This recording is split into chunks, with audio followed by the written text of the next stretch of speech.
Bonjour à tous, bienvenue sur la chaîne Paris Fan, la chaîne des supporters du Paris Saint-Germain pour les fans du Paris Saint-Germain, par les fans du Paris Saint-Germain. Bref, on adore le Paris Saint-Germain. Avant de commencer cette vidéo, je tenais à vous remercier beaucoup pour vos gentils mots d'hier, vos gentils messages pour la session skate des JO que j'ai pu aller voir. Je vous disais que c'était un rêve, c'était quelque chose voilà, que j'ai pu voir des stars que je suis depuis presque 20 ans pour certains.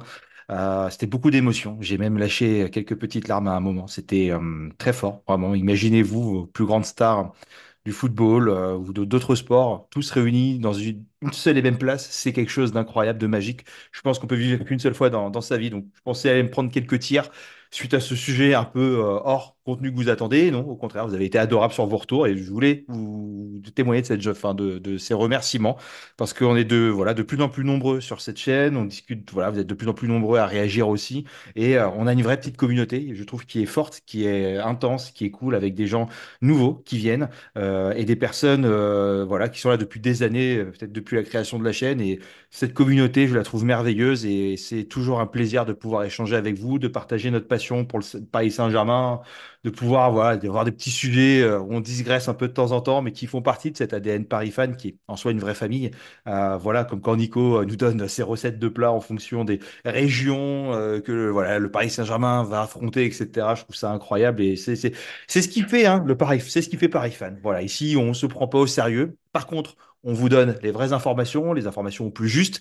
On ne spécule pas, on n'invente rien, on reprend ce qu'on voit et puis on essaye de traiter les informations pour vous donner et notre avis, avoir les vôtres, que vous puissiez réagir aussi. Et puis c'est ça qui fait plaisir. Voilà. Et je voulais aussi envoyer un petit message alors désolé si je le dis mal, mais Mazoun pour ton message. Merci beaucoup pour ton soutien. Par contre, je ne sais pas pourquoi. Tu es la seule personne à qui je ne peux pas répondre. J'ai essayé 5, 6, 7 fois de te répondre par message. Ça ne marche jamais. Ça marche avec les autres. Alors, si tu m'as bloqué, dis-le moi, mais je trouverais ça bizarre parce que tu nous as envoyé un message sympathique, alors je pense pas, mais je sais pas pourquoi je peux pas répondre. En tout cas, je voulais te remercier voilà, pour ton gentil message, c'est vachement cool et m'excuser de ne pas pouvoir te répondre en commentaire. Je l'ai bien vu, j'ai tenté de répondre, mais ça marche pas. Et en tout cas, voilà, vous remercier aussi pour tous les autres voilà, qui suivent Paris Fan. C'est un groupe de passionnés. Et c'est pas qu'une chaîne de YouTube, il y a un site, allez voir parisfan.fr, tout comme voilà, le nom de la chaîne YouTube avec un petit point .fr à la fin. Vous avez toutes les news du Paris Saint-Germain et vraiment des actualités qui sont bien chaudes, quasi en live quand elles sortent. Donc les vidéos, c'est bien pour le format, c'est facile à écouter si vous êtes en train de bosser, vous êtes dans les transports, etc. Vous êtes en train de marcher, c'est vous au sport. Hein. Moi, j'écoute beaucoup de contenu quand je suis au sport. Mais sachez qu'il y a ce site-là, donc n'hésitez pas à aller le voir. Vous pouvez aussi nous suivre sur notre page Facebook. On a quasiment 120 000 personnes qui nous suivent, followers sur la page Facebook, donc il y a une énorme communauté aussi. Et pareil, si vous avez TikTok, on a lancé la chaîne TikTok assez récemment, on est près de 300 déjà. Donc, n'hésitez pas à nous suivre sur ces médias-là aussi, parce que ça nous permet de nous faire grandir. Ça vous permet, notamment sur le Facebook et sur la partie site, d'avoir vraiment les actualités très, très chaudes en lien avec l'actualité du Paris Saint-Germain. Les vidéos, on les traite quand on peut, après il y a du montage, voilà, quand on les fait, parfois on les fait le matin, elles sortent l'après-midi, parfois elles sortent tout de suite. Il y a peut-être moins d'instantanéité dans la chose, parfois vous entendez des choses dans les vidéos qui ont été démenties entre-temps, le temps qu'on les poste, et bon, bah, c'est un peu le jeu, entre guillemets, mais voilà. Et merci aussi à Cédou Diallo, du coup, pour ta force dans notre dernière vidéo. Et puis, moi, je vous propose qu'on se lance tout de suite dans le cœur du sujet, qui est le point info mercato.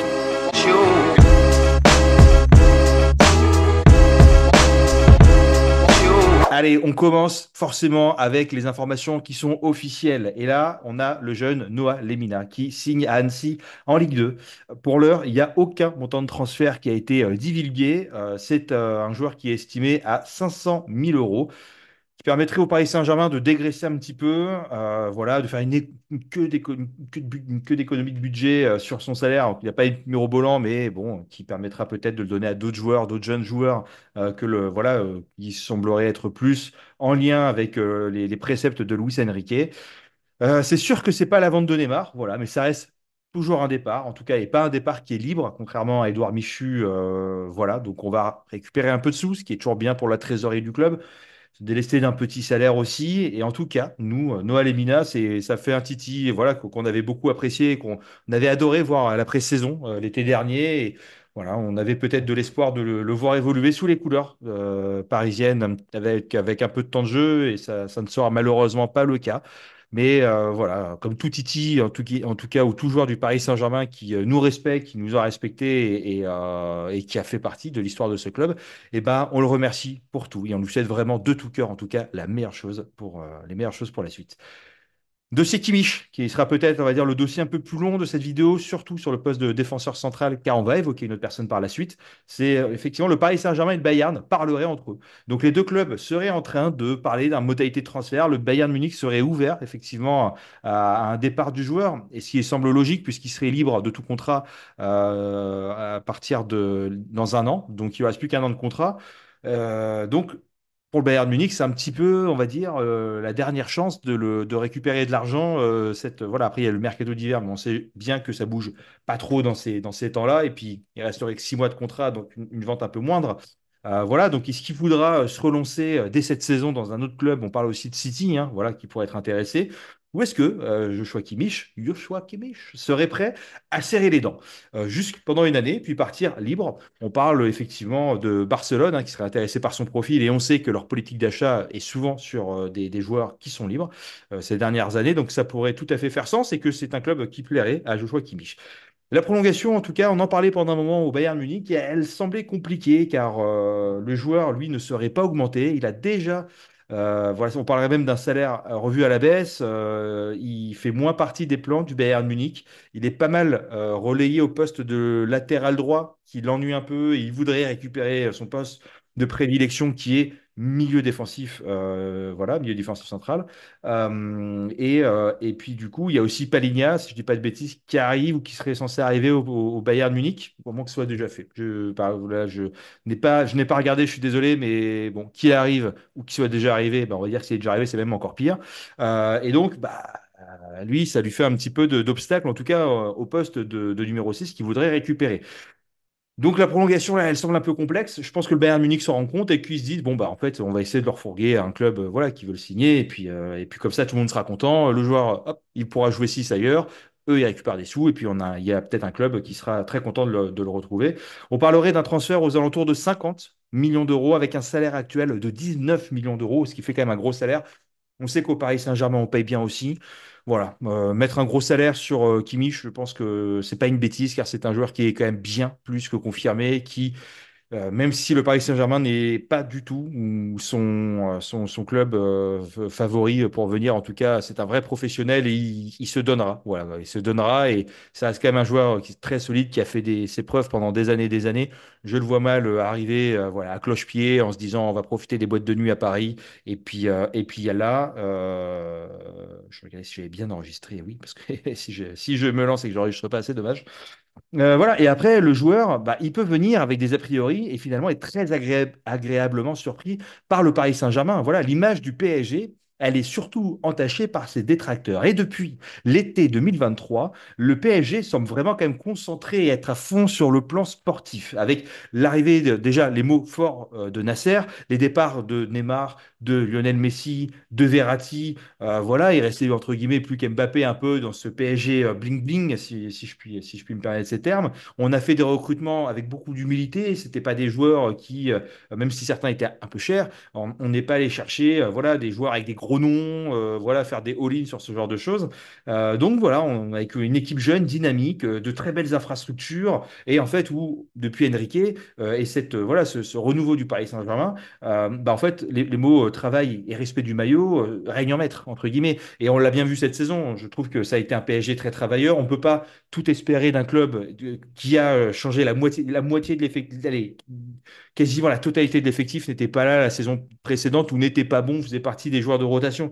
Donc on avait quasiment un nouveau 11 cette saison. Genre, le seul qui était vraiment titulaire indiscutable dans l'équipe, c'était Kylian Mbappé la saison précédente. Voilà, il faut aussi travailler avec ce nouveau système de jeu, avec ces nouveaux joueurs, avec 11 nouveaux joueurs pardon, qui sont arrivés l'année dernière, dont un en plus l'hiver avec Beraldo. Un nouveau coach, une nouvelle philosophie de club, etc. Enfin, tout ça fait qu'on peut pas. Enfin, Moi, je vous le dis très clairement, je pensais qu'on allait être troisième du groupe, aller en Europa League, faire un bon parcours, peut-être même gagner l'Europa League, et j'aurais été mais très content en me disant, bah, c'est peut-être par là qu'il faut commencer pour prendre de l'assurance, pour montrer qu'on est capable d'aller chercher aussi un nouveau club, un nouveau trophée européen. Eh ben oui, parce qu'on a déjà un, qui n'est pas la Ligue des Champions, mais malgré tout. Et voilà. Et continuer dans cette lancée. Donc, mine de rien, bah, on est arrivé en demi-finale. Voilà, Barcelone, où on s'était dit que ça allait être compliqué parce que tout le monde voyait Barcelone gagner. Et voilà, bah non, remontada chez eux. Voilà, on disait, ah, bah, on n'y arrivera jamais chez eux, c'est mort, autant laisser tomber. Si on avait joué à la maison, ça aurait... Non, on a réussi. Donc, voilà, le PSG a fait taire ses détracteurs et petit à petit arrivera. C'est comme sur la politique de recrutement du mercato. Petit à petit, bah, le changement, ça passe pas comme ça se fait pas comme ça du jour au lendemain. Il faut que ça rentre dans la tête des gens. Voilà, et puis il faut que l'histoire se fasse. Donc voilà, donc peut-être effectivement que tout ça fait que oui, le Paris Saint-Germain n'est peut-être pas le plan idéal pour Joshua Kimmich, mais qu'en fin de compte, bah, ça puisse être une merveilleuse surprise. Donc le mec, il se dit peut-être que c'est pas trop ça, mais un coup d'appel avec Nasser, un coup d'appel avec Enrique, les mecs se parlent, peut-être que le mec qui vient visiter les infrastructures, qu'il échange avec des joueurs, machin, au final ils se disent, bah oui, pourquoi pas, c'est peut-être ça, voilà, et d'être le plus heureux du monde. Et moi, je peux vous dire quelque chose. J'ai eu ce cas personnel et juste cas personnel en ce moment avec le travail où j'avais beaucoup de projets avec des très très grosses agences qui ne se feront pas. Et en fait, j'ai trouvé autre chose qui sera beaucoup beaucoup mieux, qui était absolument pas mon projet professionnel de base, mais où je sens que je vais beaucoup plus m'épanouir que le projet A. Et en fait, c'est peut-être un peu ça qui peut se passer avec Joshua Kimmich, c'est que bah, sur le papier, c'est pas terrible avec toutes les vieilles choses qu'on dit, qu'on pense, etc. du Paris Saint-Germain, on a beaucoup d'a priori. Et en fait, quand tu y arrives, bah, tu es très content. Et il y a quelques joueurs pour qui ça s'est mal passé, mais parce que ils n'ont pas eu la carrière qu'ils imaginaient, parce qu'ils ont été mis sur le côté, etc. Mais il y a quand même peu de joueurs qui ont critiqué le Paris Saint-Germain en disant c'était nul, c'était horrible, j'ai détesté le Paris Saint-Germain. Enfin voilà, moi on voit quand même beaucoup plus de joueurs qui sont en pleurs en quittant le Paris Saint-Germain, mais en pleurs de tristesse de partir. Les larmes de Thiago Silva, les larmes de Rai, les larmes de Cavani, les larmes de Di Maria, les larmes de Verratti. Enfin bref, voilà, il y a énormément de joueurs voilà, qui ont une émotion, qui ont adoré ce truc-là. Ce club est vraiment, voilà, qui ont un attachement très fort au Paris Saint-Germain, plutôt que des joueurs qui quittent le Paris Saint-Germain en disant c'était une prison dorée, c'était horrible, j'ai pas aimé, youpi, je suis ailleurs, je suis trop content, etc. Sinon, c'est des gens qui ont un peu le seum enfin, d'avoir été remerciés ou être sortis du Paris Saint-Germain. Bon, un peu digressé, mais tout ça pour dire qu'il y a des discussions apparemment entre le Bayern et le PSG pour Kimmich. Bon, pas de nouvelles sous le soleil, hein, on sait tous que c'est un peu Kimmich qui bloque pour le moment. Maintenant, les choses peuvent vite voilà, se débiner au bout d'un moment. Voilà, si Palini arrive, que les mecs ils disent bah non, Kimmich, toi tu seras latéral, c'est là de ton poste, machin. Si t'es pas content, c'est pareil. Ça se trouve que tu joueras pas, on va te mettre sur le côté. Tu vas pas nous rapporter d'argent l'année prochaine, donc tu sais quoi, on te donnera même pas de temps de jeu, tu seras mis dans un loft. C'est pas impossible. Voilà. Et le Bayern Munich, ils ont les moyens ils ont les moyens de vous faire parler. Voilà. Donc voilà. Donc maintenant, on va essayer passer aussi sur une autre humeur qui est alors Gerdy Schouten, qui est un joueur international hollandais, milieu défensif, comme Kimmich, qui est du PSV Eindhoven, droitier, de 27 ans et demi, je précise parce que voilà, en gros, cet hiver, il en aura 28, 1,85 m, donc relativement grand, et qui est capable de jouer aussi milieu central et défenseur central. On va dire, sur cet aspect-là, profil un peu Danilo, donc intéressant de pouvoir avoir un joueur qui est capable de tenir plusieurs postes. Et moi, je trouve ça merveilleux. Voilà. Après, Kimmich, pareil, hein, il est capable de jouer aussi défenseur central et latéral droit. Contrat jusqu'en 2028 pour Gerdy Schouten, si je le prononce mal, dites-le moi, qui est arrivé l'année dernière en provenance de Bologne pour la somme de 15 millions d'euros. Il en cote aujourd'hui à 28 millions, pardon, 28 millions. C'est un profil qui est similaire à Boubacar Kamara et un certain Gabriel Moscardo. C'est-à-dire qu'il a une grande technique, il est très doué en tacle, il récupère beaucoup de ballons, il va beaucoup les chercher avec des tacles, mais pas des tacles énervés, des tacles simples, dans les pieds de l'adversaire, impeccable. Je reprends la balle et je pars avec. Il a une énergie monstrueuse à revendre, voilà, et une capacité de passe intéressante pour casser des lignes. Voilà, donc pas de points négatifs vraiment qui ont été mis en avant. Maintenant, cette rumeur est sortie, on l'a traitée, elle fait sens. Euh, Bah, alors, est-ce que c'est une rumeur pour mettre un peu la pression au Benfica qui demande encore quelque chose, quelques trucs? Il y a toujours des détails à régler pour Neves, mais bon, on arrive quand même, on y arrive. Mais il y a des détails, donc est-ce que c'est pas un truc un peu qui est envoyé comme ça, histoire de mettre un petit coup de pression un peu en disant, bon, vous êtes gentil, mais au bout d'un moment, on actionne.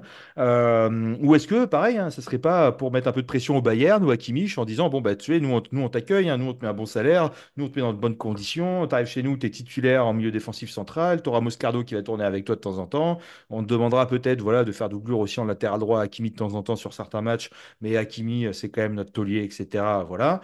Euh, T'es pas solo, mon gars, quoi. Donc, peut-être, voilà, on connaît, on sait que le jeu des agents, des clubs, etc., c'est beaucoup. Donc, voilà. Et puis, si c'est une vraie piste, on le saura très, très rapidement. C'est-à-dire qu'avec le Paris Saint-Germain, quand tu as une vraie piste qui sort, si elle a pas signé dans la semaine, généralement, c'est compliqué, hein. N'oubliez pas Gertruda, on en a entendu parler pendant un petit moment plus de son, plus d'image. Et là, depuis, on ne sait même plus où il est, qu'est-ce qui se passe, quoi, où, comment. Et bah, pour le moment, plus rien. Donc, bon, en fait, aujourd'hui, quand tu as un joueur au Paris Saint-Germain qui est cité, on va dire c'est chaud, c'est machin, s'il a pas signé dans la semaine, voilà, si c'est une vraie piste. Voilà, maintenant, après, on va voir. Voilà, peut-être que effectivement, plan à Kimmich, ça tombe à l'eau, peut-être qu'on ira voir Schouten, mais moi, je me dis quelque chose aussi, les amis, c'est que les relations avec le PSV, elles sont compliquées depuis le cas Simons, parce que effectivement, hein, il était parti, il a fait une entourloupe, enfin, le PSV Eindhoven l'a mise à l'envers.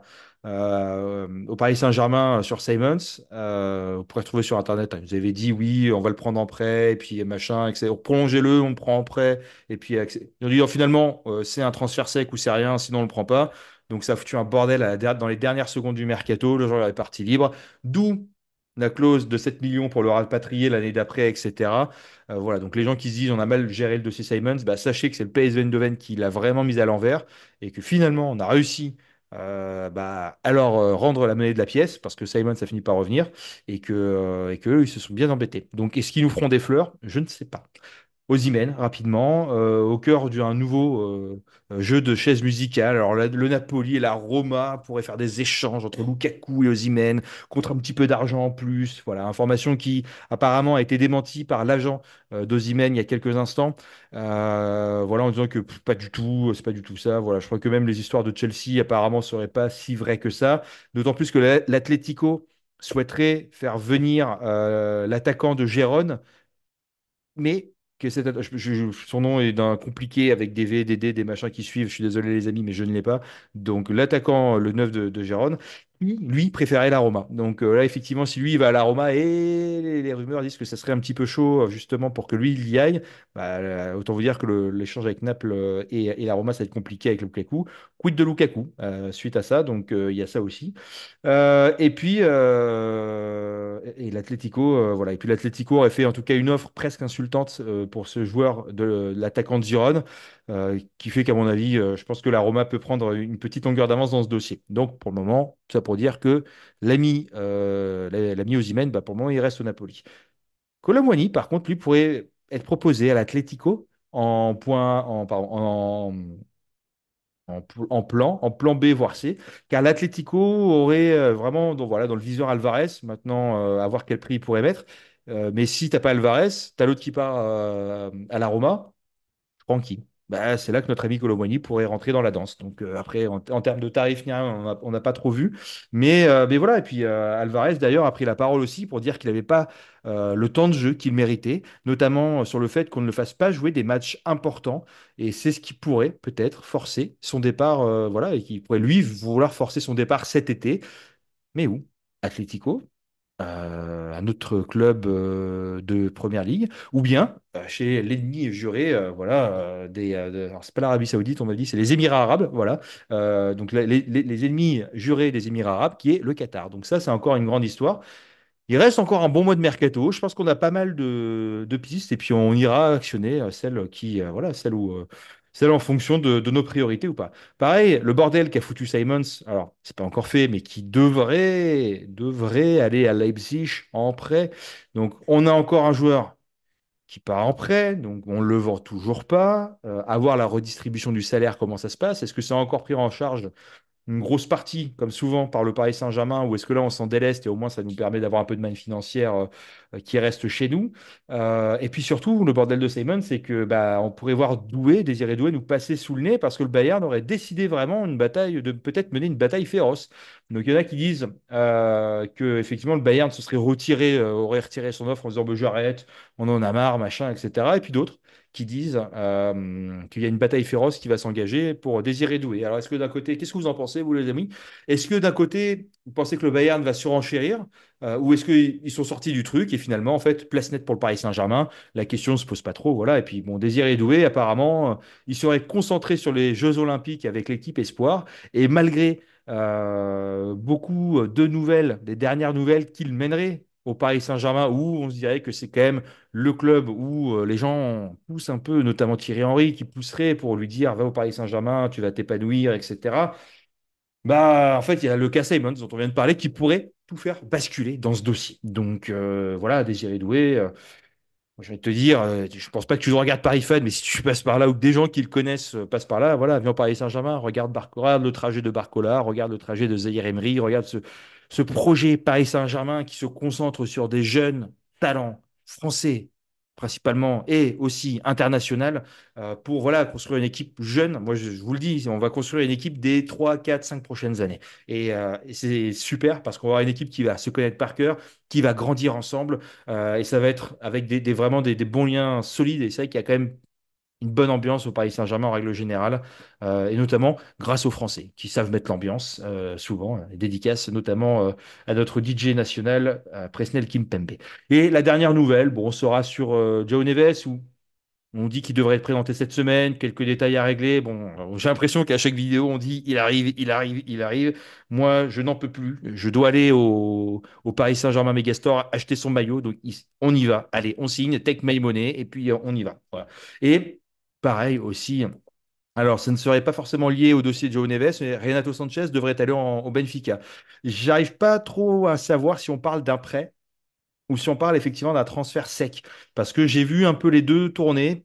Je n'ai pas vu de prise de position particulière par rapport à ça.